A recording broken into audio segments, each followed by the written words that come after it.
Video ಮಧ್ಯೆ ಹೇಳೋದೇ ಇಲ್ಲ ನೀನು.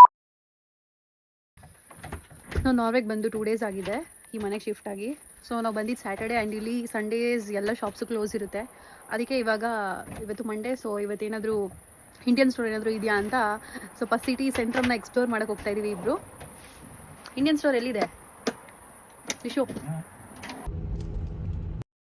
So finally we reached mango market and ಇಲ್ಲಿ ಬಂದು ನೋಡಿದ್ರೆ full varieties of fresh vegetables ಇತ್ತು. ಅದು ನೋಡಿ ತುಂಬ ಖುಷಿಯಾಗೋಯಿತು.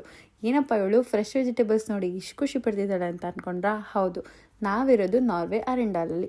ಸೊ ಇಲ್ಲಿ ಫ್ರೆಶ್ ವೆಜಿಟೇಬಲ್ಸ್ ಸಿಗೋದು ತುಂಬ ಕಷ್ಟ. ಅದು ಸಿಗದೇ ಇರುವಾಗ ನಾವು ಫ್ರೋಝನ್ ವೆಜಿಟೇಬಲ್ಸ್ ತಿಂದು ಖುಷಿ ಪಡ್ತೀವಿ. ಆ್ಯಂಡ್ ಆಲ್ಸೋ ಇಲ್ಲಿ ವೆಜ್ಜೀಸ್ ಅಲ್ಲದೆ ನಮಗೆ ಬೇಕಾಗಿರೋ ಅಕ್ಕಿ, ಚಪಾತಿ ಹಿಟ್ಟು ಎಲ್ಲ ಇತ್ತು. ಅದು ನೋಡಿ ಇನ್ನೂ ಖುಷಿ ಆಯಿತು. ಯಾಕಂದರೆ ಎಷ್ಟು ದಿನ ಅಂತ ಪಿಜ್ಜಾ, ಬ್ರೆಡ್ಡು, ಬರ್ಗರ್ ತಿನ್ನೋಕ್ಕಾಗುತ್ತೆ ಅಲ್ವಾ? ನಮಗೂ ನಮ್ಮ ಕಡೆ ಊಟ ಮುದ್ದೆ, ಚಪಾತಿ, ರೈಸು ಎಲ್ಲ ಬೇಕು. ಆ್ಯಂಡ್ ಆಲ್ಸೋ ಅಲ್ಲಿ ನಮಗೆ ಬೇಕಾಗಿರೋ ಎಲ್ಲ ಥರ ದಾಲ್ಸು, ಕಾಳುಗಳು, ಸ್ಪೈಸಸ್ ಎಲ್ಲ ಇತ್ತು. ಸೊ ಬಿಲ್ ಅಂತೂ ಡಬಲ್, ತ್ರಿಬಲ್ ಇರುತ್ತೆ ಇಂಡಿಯಾಗಿಂತ, ಬಿಕಾಸ್ ಅಲ್ಲಿಂದ ಇಲ್ಲಿಗೆ ಎಕ್ಸ್ಪೋರ್ಟ್ ಮಾಡಬೇಕಲ್ವಾ. ಸೊ ಬಿಲ್ ಎಷ್ಟಾದರೂ ಇರಲಿ, ನಮಗೆ ಬೇಕಾಗಿರೋ ಐಟಮ್ ಸಿಕ್ತು ಅಂತ ಖುಷಿ ಪಟ್ಕೊಂಡು ಮನೆ ಕಡೆ ಬಂದ್ವಿ. ಎಷ್ಟಾಯಿತು ಅಷ್ಟೆಲ್ಲ ತೊಗೊಂಡಿದ್ದಕ್ಕೆ? 9,000. 9,000.